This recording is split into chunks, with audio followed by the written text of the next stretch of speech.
Welcome to episode 42 of Roll or Die. Today we have one of my best friends, Shantelle Thompson. She is the 2019 Sports Person of the Year, 2015 Blue Belt World Champion, 2016 Purple Belt World Champion, 2018 Brown Belt Masters World Champion, and 2016 Oceania Wrestling Champion.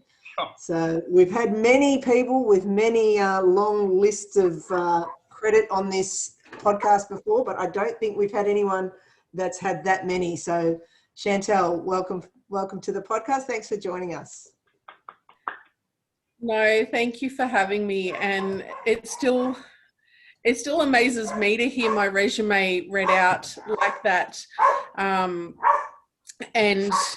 it's a very humbling experience as well to consider that I found jiu-jitsu when I was 19 and was introduced to it because I was getting into trouble. I was better at street fighting than I was at controlling my temper. And then it came back into my life at 26 or 27 when I developed severe postnatal depression after the birth of my twins. So to think that that was the beginning of my martial arts journey and that this is the story I have created so far. And that's the thing, it's so far. Like this is just a chapter within the journey. Absolutely. Yeah. Well, I'm shocked, first of all, because I thought I was your best friend, Kim. So I thought you were like amazed about her resume. You're just amazed about this. But now I've gotten over that, okay? Now I've gotten over that. One of the things which has just been, like, just hearing all of that read out, Shantelle. And I got to actually stay with you in a house and Kim in Vegas while we were preparing for World Masters and all that sort of stuff. I've gotten to see you over the years compete so many times, but I'm like, where did this driving passion to compete or whatever it is, I don't know if it's passion to compete, I don't know what it is that has you get the results that you get, but what do you think, would you say, is the source of why you get the results you get? Is it your athleticism? Is it your heart? Is it something from your childhood? Hey Google, stop. Is it something from your childhood? What is it? I think it's a combination of things. Growing up as a woman, growing up as a young girl who came from a mix of backgrounds, I strongly identify with my Barkindji and Anton heritage, which is my First Nations heritage. And that has always called to me more strongly than my European heritage, which is a mix of 5 different cultures. And I've pretty much spent a majority of my life justifying myself. You're either not enough or you're too much for people, and you're always constantly having to explain yourself. And I learned from a really young age that I had to walk my own path, but I think it's a combination of what we call ancestral mandate as well, in that if you learn to listen to your heart, you learn to connect with country, your calling or your path will be opened up to you. So for me, I've had to fight from a very young age to have my voice heard and to be able to, I guess, find value and meaning and place in the world. So for me, that drive was just very natural to transfer to the competition mats. And if anything, when I started competing, I wanted to see if I had what it took to learn to control my energy and channel it and focus it as opposed to it controlling me. Cool. Wow, that's cool. Yeah.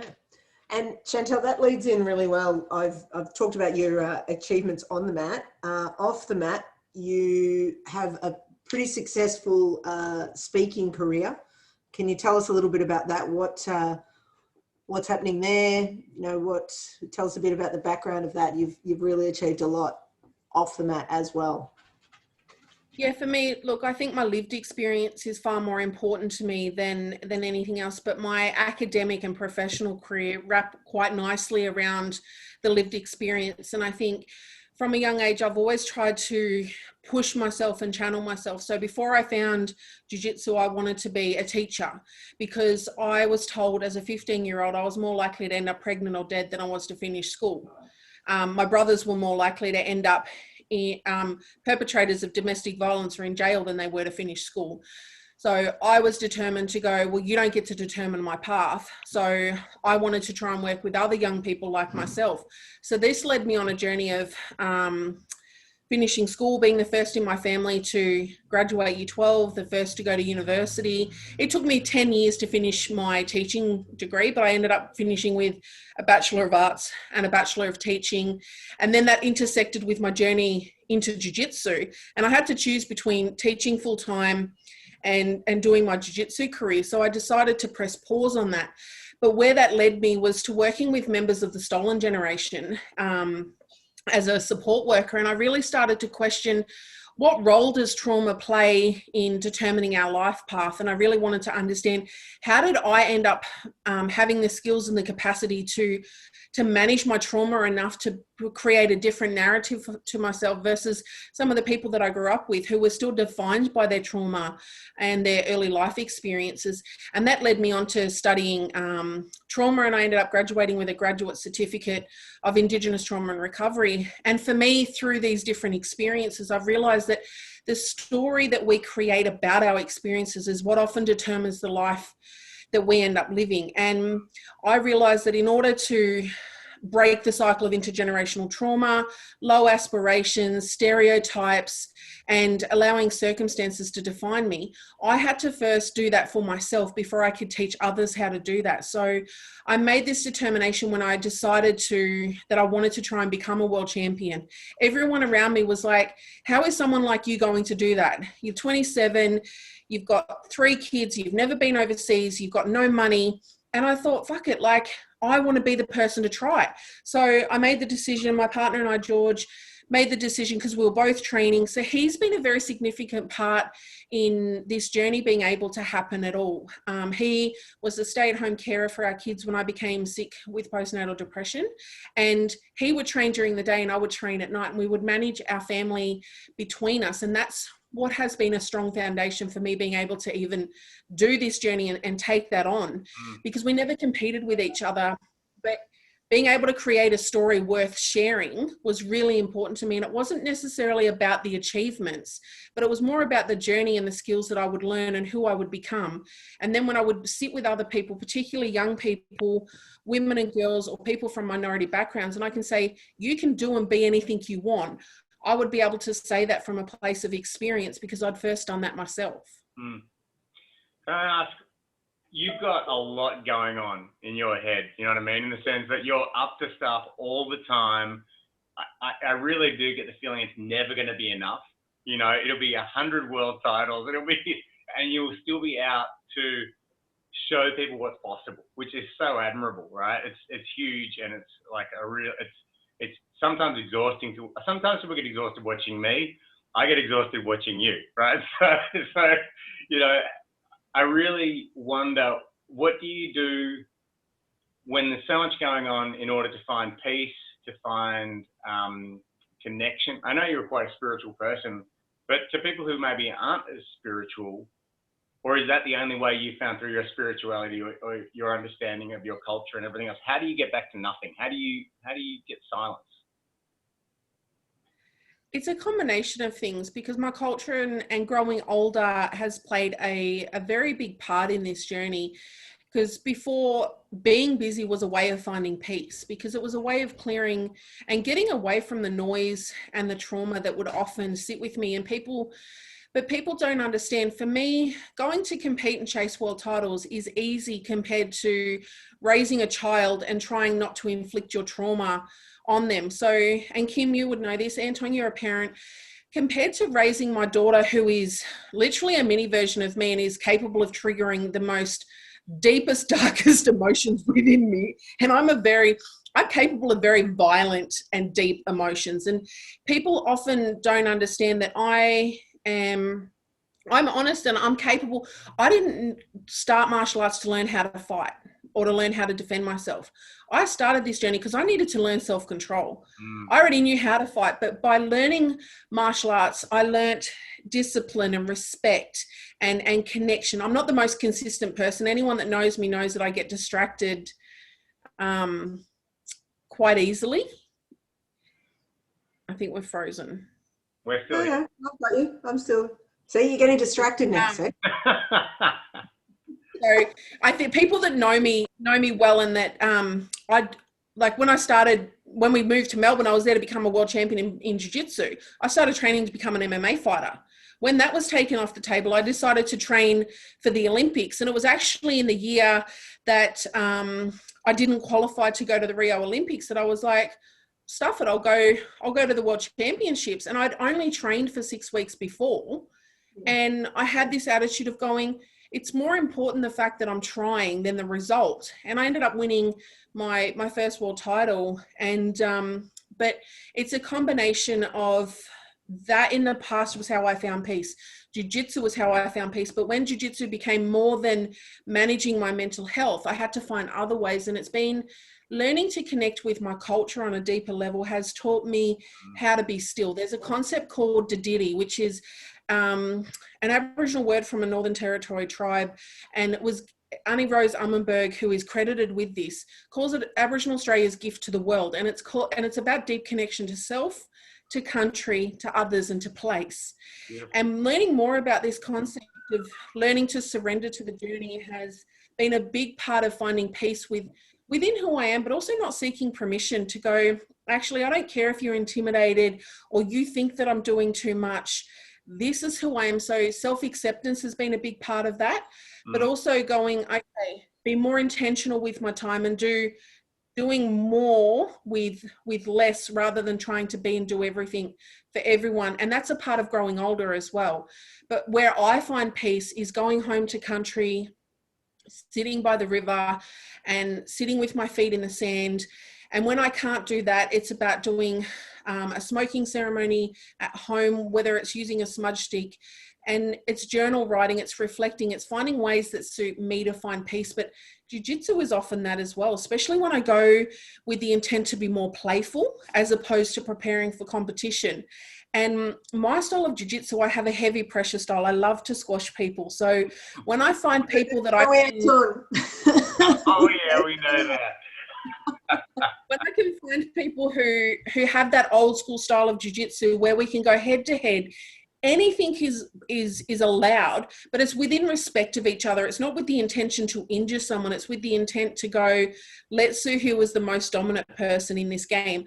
Those are my favorite roles. Awesome. Wow. Thank you. Yeah. No, that's great.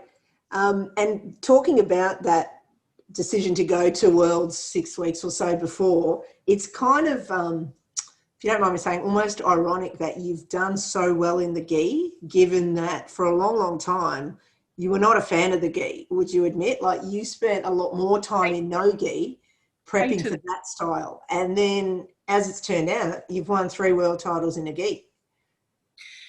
I think there's something to that psychology of it though, because I told myself I was better at no-gi, and I found that when I become overly attached to something and the result of something, I psychologically fuck it up for myself. I psych myself out. Whereas with the gi, I was like, I have no control over the outcome. I don't even like this shit. Like, I'm here because one, I've got the opportunity to. My partner got hurt beforehand and he was the one to encourage me.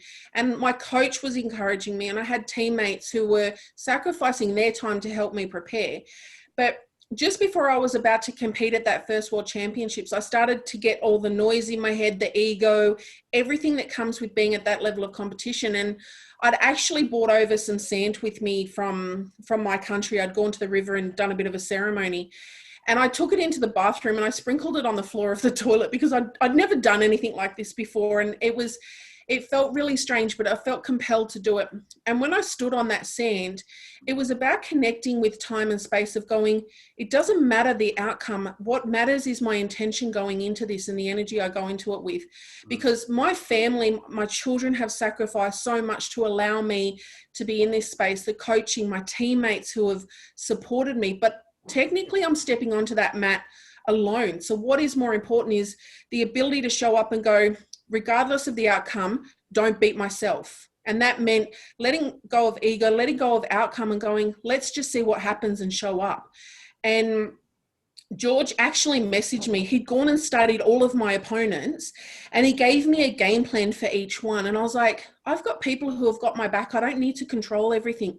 But my family's still going to love me whether I win this or not. But what was more important was my own self-respect. So how I've taken that into life is that when I become overly attached to a result, is it more because of ego or because of other people's expectations? Whereas when I show up and do the work that's needed and I trust the fact and I go, okay, outcome is just feedback, whereas the process and the effort is more important, I find that's when I get my best results. Absolutely. I think you said earlier, something along the lines of, one of the ways that you've gotten the results you've gotten is just by going out there and trying so many things, putting yourself out there so many times. And I think that is just the key. That's where the juice of life is, being willing to go out there, put yourself at issue, and the result, as you say, is feedback. That's just like, you're like a messenger of your life for your life. I'm trying to articulate this in a way that I get it for myself, but it sounds like the result doesn't matter because you're trying to get a message out there. Put yourself out there, give it a go, see how the results go. If you don't win, take that, go back to the lab and go again. Try something else, try differently, and see what happens, and just keep going. My life is an open book. I'm living my life out loud, and it's very much my purpose in doing life the way I do is not.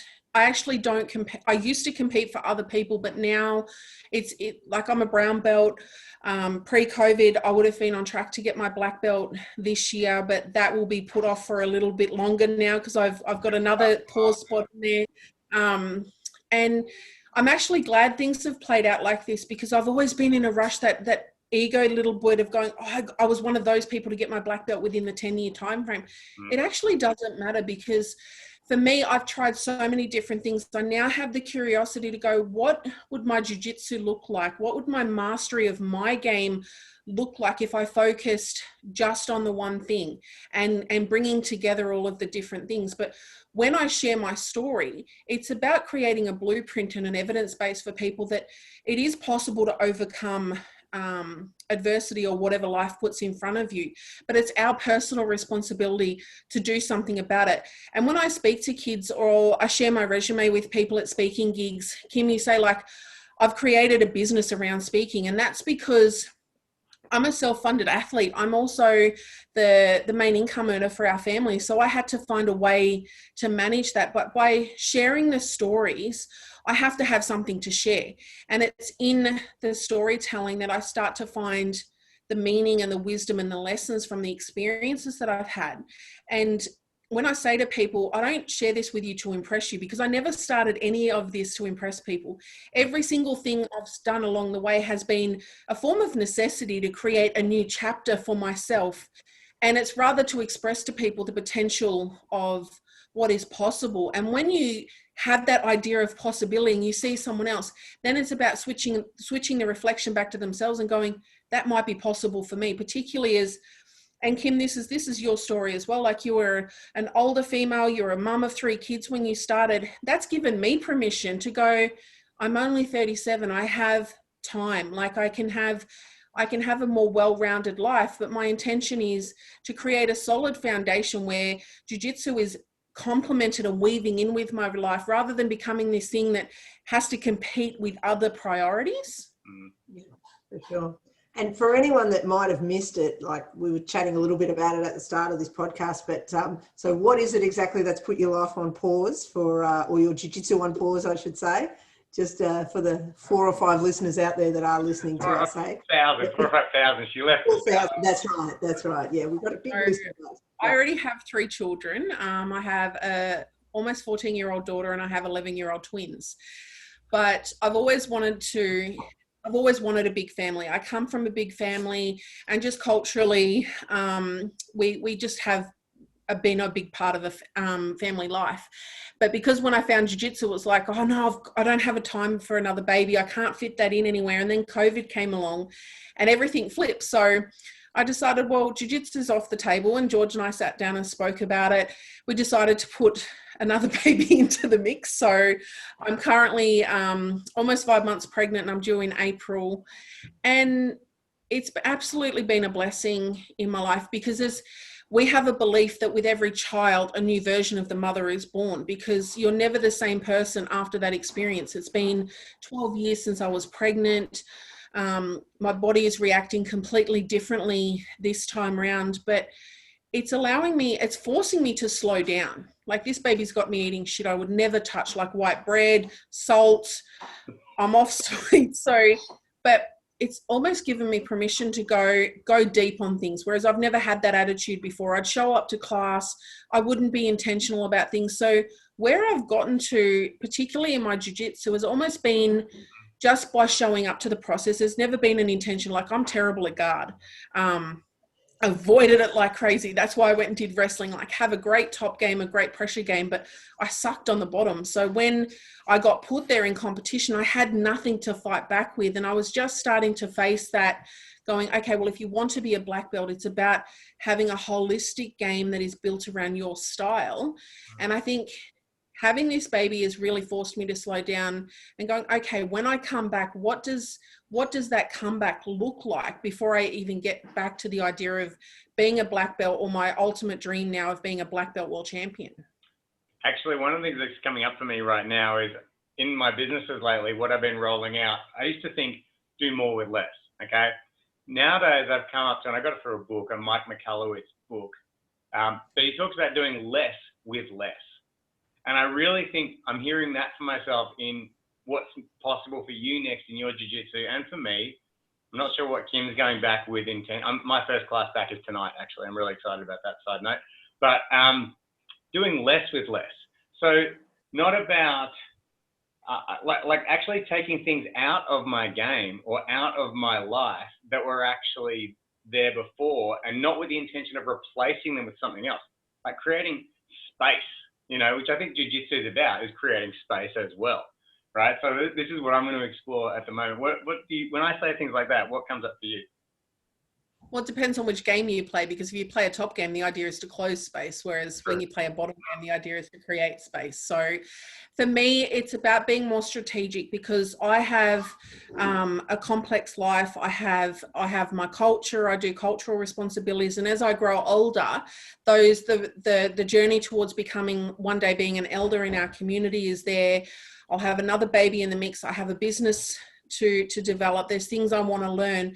So it's about going, what are the main priorities in each of those, so that they complement each other and weave together, rather than rubbing each other the wrong way. And now being based regionally, I'm going to be based in country Victoria. There's almost this new sense of, this is my new arena. How do I create a successful business that allows me the income, like a CEO or a corporate level, C-suite level income, being based regionally, that also allows me to run grassroots level community programs in schools. So from my jiu-jitsu journey, I've come up with this program called the Warrior Within.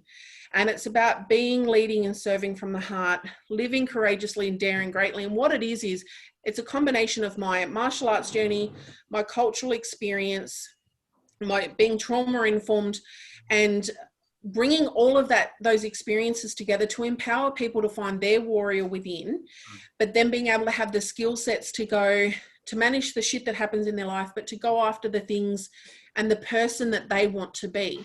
Now, obviously these sorts of programs can't pay for themselves. So I've got to be really clever with how I do that. But I also want to be able to still do my jiu-jitsu, my culture and my family. So for me, it's about stepping back from everything and going, right, when I'm training, what's the absolute core essential stuff? What's the foundational stuff that I have to know to be able to even play in this game? But then what's Chantelle's chapter in this? Like, what is Chantelle's version of this? But now I'm starting to understand you can't become a master in something until you have a solid understanding and capacity to enact the foundations. And that's something that I didn't really concentrate on before. So now for me, it's about going, so probably my first year back will be working on my guard for just at a technical level and rebuilding my body from the inside out in a way that I never have before. Because if people have trained with me or seen me compete, I'm known for my pressure and I'm known for my strength. But now the question is going, if my body functions at a high level in a way it's supposed to, what does that look like when I don't have to use my strength, but it's there to access? Nice. So these are the types of questions that are driving the next chapter of my life. So cool. Thank you. I think going on from that too, what you were saying, Anton, I know for me, like the pandemic and the lockdown, it sort of took away the options that you had. Like, you know, I couldn't go to training. I couldn't rush around like a mad person like I used to. And now it's kind of a weird time for me at the moment because things are opening back up here in Melbourne. So I do have the option, like I can go and train jiu-jitsu 5 nights a week. But to be honest, because of the way things have been, I don't really want to anymore. Like I've had more time with my family in the last 8 months than I have in the last 8 years. So I want to do a bit more of that. But then jiu-jitsu's there. Like yesterday, for example, I did the beginner class and the advanced class. I did 2.5 hours of jiu-jitsu and I did kettlebells. And today I'm like, oh, my shoulders, they're screaming. So I'm thinking, you idiot, like, why don't I like pull back a bit like I said I would when everything was, I'm like, oh, I'm just going to sit on the couch and do nothing. But it's very hard to do that when you've got the option to do it. Like, oh, there's all these classes. Let's do all the classes. So there's tiny things everywhere. Yeah. No. That's only tough for you. That's only tough for you. The normal population choose to sit on their ass. Like that's right. You're a part of, people look at me and I'm like, no, I've got a friend who operates at an even higher level than I do. I've got half an hour. I can do some kettlebells. Let's go. Let's do it. And then this morning I was like, why did I do the kettlebells? I should have known. My body's not ready for this. So yes, I would say next year when you do come back, ease yourself into it. Don't be hard on yourself like I'm being. Just take your time. I'll have no choice though. I think that's actually the really nice thing is that I'll be based regionally. So it's not like I have the option of going to extremely high level classes anyway. And actually I've had to face the reality. So my daughter who's 14, all my kids train jiu-jitsu, and my 2 girls have become quite full-bodied over the last 12 months. And my eldest girl is almost 70 something kilos. And we were playing arm drag sort of stuff the other day, and I went to rip my arm away and I actually had to put effort and skill behind it. And I was like, and then this thought came into me, and this is the thing about self-awareness and the practice of jiu-jitsu and being a martial arts black belt versus being a sports jiu-jitsu black belt. And it's about that humility to go, it's a very real possibility that my child is going to tap me out during my first lots of training sessions, or I'm not even going to be able to train with her because I'm not going to have the strength, like the core strength, and my body's not going to be conditioned enough to take on that type of training. So for me, I'm really grateful that I've got a partner in George, who's also a brown belt, who gives me the space to vent, but will gently guide me in that and put boundaries in place and going, hold on, the first 3 months, maybe do 2 training sessions of jiu-jitsu. We'll do a technique session at home and then maybe some yoga or something to slowly integrate yourself into it. So I think it's going to be a whole new journey. Like it's almost going to be like I'm starting my jiu-jitsu journey again, which is scary, but at the same time, I'm actually excited because I think it gives me an opportunity to approach my journey in a way, both on and off the mats, in a way I never have before. Yeah. Well, I know when I got my black belt, that Tiago said, this is like, take the white belt mindset. So I think that's the exact thing to do, take that attitude of like starting all over again. And I know after, these lockdowns, I very much feel like that. So I very much feel like a white belt, and that's definitely the way to go moving forward at any time, but especially, if you've had a big experience. And it's a beautiful thing what you're going through with your baby. How have you been through the pregnancy? How's it been treating you, apart from the food cravings? Look, my body image and my weight has been a real struggle to accept, particularly as I have young girls. And I do a lot of work with young females. I'm used to being 78 or 80 kilos of competing. But during the 12 months before COVID happened, I'd really begun to struggle with my weight, and I wasn't sure whether it was emotional or stress because I had a lot of life things going on. And I kept trying to ignore it. I kept trying to make things the way I wanted them rather than working with things as they were. And I was focusing more on my ego and the reality that I wanted as opposed to what life was handing me. And that became really dangerous because it started to impact my mental health again. And I was going against everything that I'd learnt through the last 7 years. And so when I did fall pregnant, I was already sitting at 100 kilos, and now my weight is at 115 kilos. Like I'm wearing size 20 clothes. I've never been this big. So it's been a journey of self-love and self-acceptance, but I overdid it on the weekend and I ended up hurting my back. And it's like, okay, you've got to work within yourself and work within your capacity and know the limits of going, I can push a little bit here, but I have to know my tap out range here. And I think that that's only going to serve me. Like, I've been a lot more tired. The weight gain has been a problem, and pelvic floor has been a really uncomfortable issue as well. Like it was prior to, I mean, I gave natural birth to my twins and my daughter, but then 7 years of elite level training will have its impact as well. But I think, like anything, this is, in time, this will be a journey that I can share with other women. And I think something that's really exciting me and kind of keeping me focused is going, if I can become a black belt world champion in my 40s and do that while being based regionally and building a business that is commercially smart, commercially successful, but is also funding youth and girls programs regionally, like that's going to be a really exciting thing to be able to share with people. And it's inspiring and it's empowering to other people who get told you're too old or it's too late, or you shouldn't be doing this, or you can't have your cake and eat it. Like, what dumbass came up with that saying? Why would you go and bake a cake if you're not intending to eat it? Like, seriously. So for me, it's been a journey again into self-love and self-acceptance. And I've struggled, but I've been really grateful to have my kids' support and my partner's support to go, Shan, just take it one day at a time. Yeah. What about, actually, on the cake thing, I always thought the same thing. And then I realized the other day, I think what it is you can't have your cake and look at it, like have it all there as a nice cake and eat it as well. And I only got that about a month ago. So I think that's what the saying means. But anyway, that's a side note. When I'm out in the backyard playing with Macca right now, he's switched from jiu-jitsu to basketball. Jiu-jitsu has had a massive impact on his future sporting. Like, he is a gun. And he's a gun in a way that is just different to every other kid. I solely attribute that to jiu-jitsu. The thing is, he's better than me now at everything except for jiu-jitsu. Like, everything. Except for maybe running a business. He's 15. So, for me, it's been confronting, but also amazing. And I feel like where I'm at is he's an extension of me now anyway. So I'm proud that he's better than me at things. But at times it's very challenging. With your children growing up and, as you say, right on the verge of having your number, how are you going to be about that? What do you think is going to come up for you around that? I think this is the difference between the different perspectives of Western culture versus my Aboriginal culture. Western culture is very much about ego.